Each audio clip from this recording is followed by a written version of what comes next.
अस्सलामुअलैकुम, मेरा नाम है खलीलुल्लाह और मैं आपके लिए कुछ सवाल और इनके जवाब। तो चलिए शुरू करते हैं पहले सवाल से। मौजूदा वक्त से आगे जाना या माजी में जाने की सलाहियत एक जमाने से साइंस फिक्शन लिखने वाले और माहिरीन तबियात को अपनी जानिब खींचती रही है, तो क्या वाकई माजी और मुस्तकबिल में सफर करना मुमकिन है? हकीकी दुनिया में क्या ऐसा हो सकता है?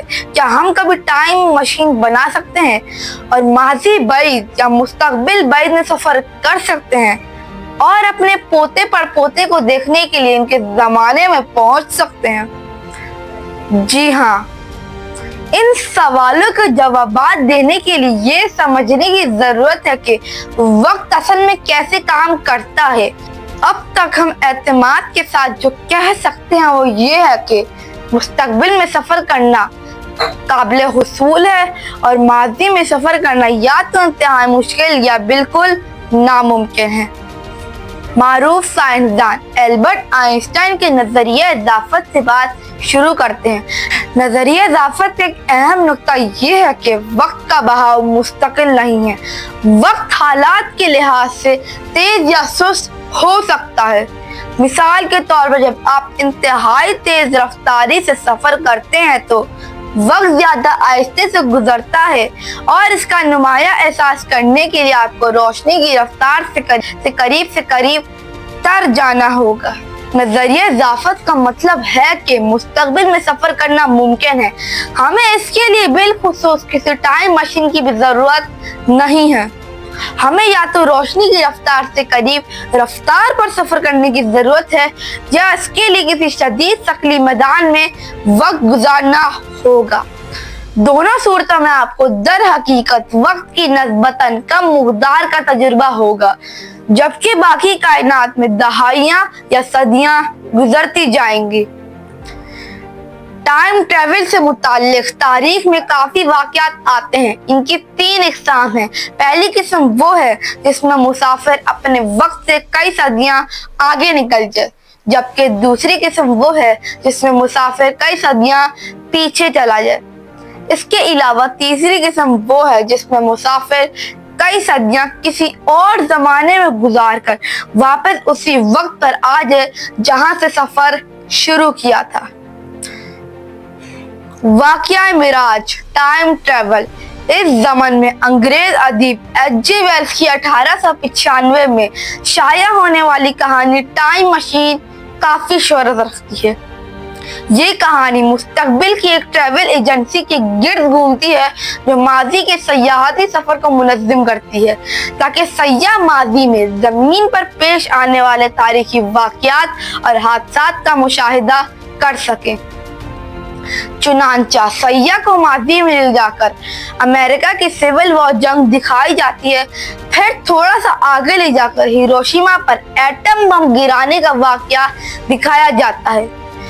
फिर सैयाह 60 की दहाई में मुंतकिल होता देखते हैं ताकि सदर कैनेडी को कत्ल होता देख सके। बढ़ते हैं दूसरे सवाल की तरफ। क्या आप जानते हैं दुनिया में सबसे तेज दौड़ने वाले जानवर का क्या नाम है? जी हाँ, चीता। चीता संस्कृत के लफ्ज चतरका से बना है। बिल्ली की नस्ल फेलिडाई से ताल्लुक रखता है। शिकार करते हुए इसका ज्यादातर इन्हिसार रफ्तार पर होता है जो 120 किलोमीटर फी घंटा यानी 70 मील फी घंटा तक पहुंच सकती है। ये रफ्तार कुर्रा अर्ज पर और कोई जानवर नहीं पा सकता। चीता 0 से 100 किलोमीटर की रफ्तार सिर्फ 3.5 सेकंड में हासिल कर लेता है। चलते हैं तीसरे सवाल की तरफ। क्या आपको मालूम है अल्लाह ताला ने जमीन और आसमान को कितने दिनों में बनाया? जी हाँ, और वही है जिसने आसमान और जमीन को 6 दिन में बनाया। आसमान भी साथ है, जमीन भी साथ है, लेकिन आसमानों की हकीकतें मुख्तलिफ हैं। जैसे कोई लोहे का, कोई तांबे का, कोई चांदी का और कोई सोने का है, और तमाम जमीनों की हकीकत सिर्फ मिट्टी है। नेज आसमानों में फासला है, लेकिन जमीन के तबकात में फासला नहीं है। یہ ایک دوسرے سے ایسی چمٹی ہیں جیسے پیاز کے چھلکے کہ دیکھنے میں ایک معلوم ہوتی ہے. اسی لیے آسمان جمع فرمایا جاتا ہے اور زمین واحد بولی جاتی ہے. خیال رہے کہ آسمانوں کی پیدائش 2 دن میں، زمین کی پیدائش بھی 2 دن میں، اور حیوانات، درخت وغیرہ کی پیدائش بھی 2 دن میں. دن سے مراد اتنا وقت ہے، ورنہ اس وقت تو دن نہ تھا، کیونکہ دن تو سورج سے ہوتا ہے اور اس وقت سورج ہی نہ تھا. قرآن پاک کی متعدد آیات میں آسمان و زمین کو 6 دن میں بنانے کا ذکر کیا گیا ہے.